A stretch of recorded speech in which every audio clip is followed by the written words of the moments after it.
یہ ایک انٹرنیشنل دن ہے جس میں ہم نے پھول دینا ہے کسی لڑکی کو، اظہار محبت کرنا ہے۔ ایک سنار کے بارے میں عارف رومی نے لکھا ہے کہ وہ اس نے بے اولاد تھا تو اس نے ایک بچہ لے کے پال لیا، تو بچہ اس کو باپ کہتا تھا، اس کی بیوی کو ماں کہتا تھا۔ انہوں نے لے پالک بچہ تھا، اور یہ لوگ جن کی اولاد نہیں ہوتی ترس جاتے ہیں، کئی دفعہ ترسے ہوئے لوگ تھے۔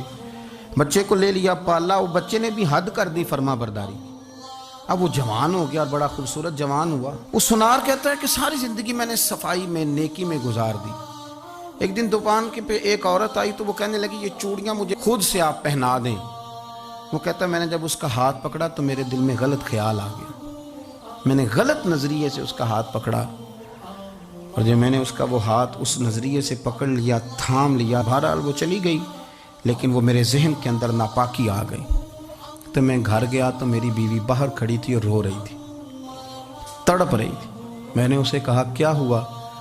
تو وہ کہنے لگی کہ بچہ ساری زندگی فرما بردار رہا، میں نے ماں بن کے پالا، پر آج اس نے غلط ذہن سے میرا ہاتھ پکڑ لیا ہے، اور میں تڑپ گئی ہوں، ٹوٹ گئی ہوں کہ یہ اگرچہ لے پالک تھا، کسی کا تھا، پر میں نے تو پتر سمجھ کے پالا تھا، یہ کیا ہوا؟ وہ کہتا میری چیخ نکل گئی، تو میں نے اسے کہا کہ یہ اس کی غلطی نہیں، یہ میری غلطی ہے۔ میں نے باہر آج نظر گندی کی ہے تو رب نے مجھے سزا دی، یہ مجھے سزا ملی ہے۔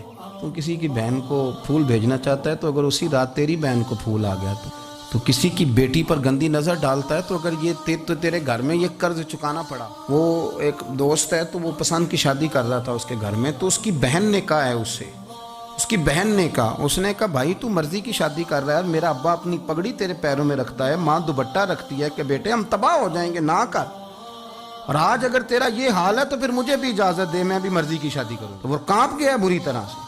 وہ کہتا ہے یہ تو کیا کہہ رہی ہے؟ اس نے کہا تو تیرے لیے اگر یہ جائز ہے تو میرے لیے کیسے منع ہو گیا؟ تو یہ کوئی مہذب قومیں نہیں جو ایسے کرتی ہیں، یہ کوئی تعلیم یافتہ ہونے کی یا گورا چٹا ہونے کی علامت ہے؟ کیا آپ کسی کو پھول بھیجیں گے؟ شرم نہیں آتی؟ مہذب قوم اور شریف لوگ کون ہوتے ہیں؟ میرے نبی کریم علیہ السلام نے فرمایا الحیاء من الایمان، حیا تو ایمان کا حصہ ہے۔ اگر تیری نظر زیادہ جھکی ہوئی ہے تو زیادہ حیا والا ہے، اس لیے یہ کوئی گند مند کسی جگہ بھی کسی شخص کو کرنے کی اجازت نہیں، ورنہ یاد رکھیں اس لیے کہ جب آپ کے گھر میں بہو بیٹیاں ہیں، بہنیں ہیں، پھر بھی آپ یہ ذوق بنائیں تو پھر پتہ نہیں کیا سوچتی ہے دنیا، کہاں رکیں گے۔ اس لیے یہ ساری رسومات ان لوگوں کی ہیں جو بے حیائی کو پروموٹ کرتے ہیں، اور پھر طرح طرح کے وائرس ان کی زندگیوں میں آتے ہیں، پھر ان کی لاشوں سے تعفن نکلتا ہے، تعفن، اور پھر یہ حال ہوتا ہے کہ وہ